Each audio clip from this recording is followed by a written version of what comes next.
BD ইঞ্জিনিয়ারের এবারের project হ্যান্ডওভারে আমরা যাচ্ছি চাক করে।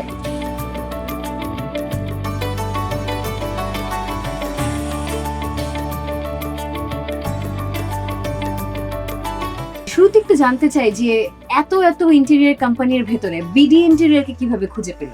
আপু, আমরা অনেকগুলো ইন্টেরিয়রদের সাথে কথা বলেছিলাম, তো পরে ভাইয়াদের পেজটা আমি মোবাইল স্ক্রল করতে করতে পাই, আপনাদের অফিসটা ভিজিট করি, সবকিছু মিলে ভালো লেগেছে, এজন্যই আমরা হাজব্যান্ড ওয়াইফ কথা বলে তারপর আগিয়েছিলাম।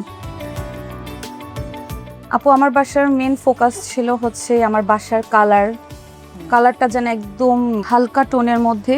আমি এক একটা রুমের ভাইব এক এক রকম চাচ্ছিলাম, যে আমি এক একটা রুমে গেলে এক একটা ফিল যেন পাই, এক এক রকমের জন্য সুন্দর হয়। মোট কথা হচ্ছে আমি যেমনটা চেয়েছি ঠিক তেমনটাই হয়েছে। যখন আমার এই বাসাটা হয়, এটা 2 ইউনিটের, তখন আমার প্ল্যান ছিল যে এখানে আমি ক্যাবিনেট করে আমি হচ্ছে ফ্রিজ ইউনিটটা করব। তো ভাইয়াদের সাথে কথা হলো, ভাইয়াদেরকে আমি বললাম যে যেভাবেই হোক আমাকে এমনভাবে ক্যাবিনেটটা করে দিবেন যেন একঘেয়েমি ভাবটা না থাকে। তারপর ভাইয়ারা এখানে কাচের ক্যাবিনেটটা করেছে, প্লাস হচ্ছে ডোকোর মধ্যে ক্যাবিনেটটা করেছে, সবকিছু মিলিয়ে খুবই সুন্দর হয়েছে। এই দেওয়ালটা তো পুরোটাই ক্লিন ছিল, কোনো কিছুই ছিল না, পরে ভাইয়া হচ্ছে যে ডিজাইনটা করে দিয়েছে, খুব সুন্দর হয়েছে আপু। আপনি নিজের বাসা দেখে স্যাটিসফাই? অবশ্যই অবশ্যই। বাড়িতে ঢুকেই যদি আয়না চোখে পড়ে তাহলে সেই আয়না আলো রিফ্লেক্ট করে আপনার রুমটাকে অনেকাংশে বড় দেখায়।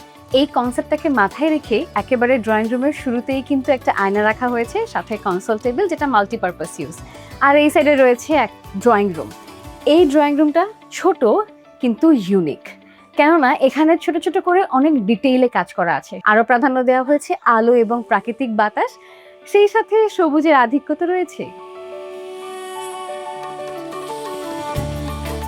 তাদেরকে এটাই বলেছিলাম যে এমনভাবে আপনারা কাজটুকু আমাকে কমপ্লিট করে দিবেন যেন মানে জায়গাটা আমার একদম ছোট, ওই ভাইবটা যেন না লাগে। পরে তো আপনাদের টিম যেভাবে কাজটা আমাকে করে দিয়েছে, সবকিছু মিলিয়ে খুবই সুন্দর হয়েছে, সবাই খুবই প্রশংসা করেছে।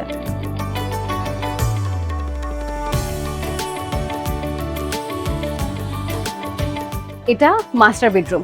বেডটা কিন্তু বেশ হেভি এবং স্মুথ কালারের, তার সাথেই ম্যাচ করে ফেব্রিকের বেড হেড দেওয়া হয়েছে। বেডের ঠিক অপোজিটে রাখা হয়েছে ইরেগুলার শেপের মিরর। এই সাইডে রয়েছে 5 পাল্লার বিশাল ক্যাবিনেট, যার মধ্যে 2 পাল্লা করা হয়েছে অ্যালুমিনিয়াম প্রোফাইল গ্লাস দিয়ে এবং বাকি 3 পার্ট করা হয়েছে ডোকো পেইন্ট এবং এইচপিএল এর মিশ্রণে। সর্বদিক দিয়ে তাদের কাজে ভালো।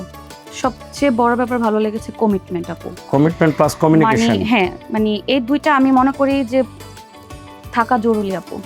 ভাইয়ারা যে ডেট দিয়েছে ওই ডেট অনুযায়ী তারা সামানগুলি পাঠাইছে, প্লাস যে ডেট অনুযায়ী হ্যান্ডওভার দেওয়ার কথা এর আগে আমাদেরকে হ্যান্ডওভার দিয়ে দিয়েছে, এটা সবচাইতে বেশি ভালো লেগেছে। আর আমার প্রত্যেকটা জিনিস আমার মনের মতো করে দিছে, এটাই আমার কাছে সবচেয়ে বেশি ভালো লাগছে।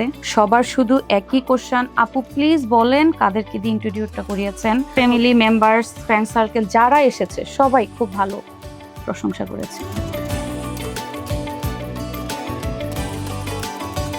ভিউয়ার্স, এটি হচ্ছে গেস্ট বেড, এবং গেস্ট বেডে মোটামুটি যা যা থাকার দরকার এই রুমটাকে সেভাবেই ফুল ফার্নিশ করা হয়েছে। সব সিম্পল কালারগুলোর মধ্যে এই কর্নারটা করা হয়েছে একেবারে ভাইব্রেন্ট এবং সিটিং কর্নার হিসেবে একেবারে পারফেক্ট।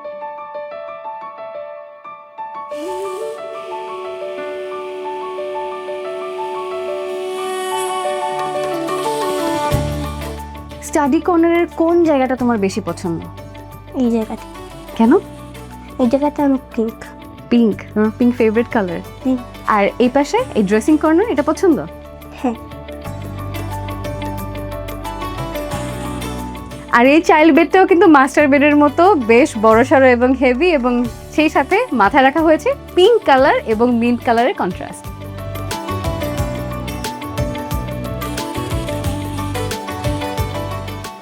বিডি ইন্টেরিয়রের মূল মন্ত্র হচ্ছে কেয়ারিং ওয়াইল ক্রিয়েটিং, অর্থাৎ কোনো কিছু তৈরির সময় বিডি ইন্টেরিয়র পরিবার তাদের সর্বোচ্চ যত্ন সহকারে কাজটা করে।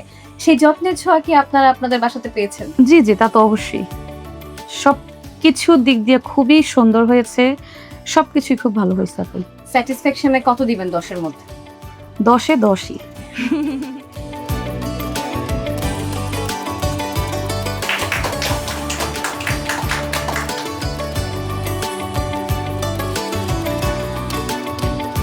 BD Interior. Caring while creating.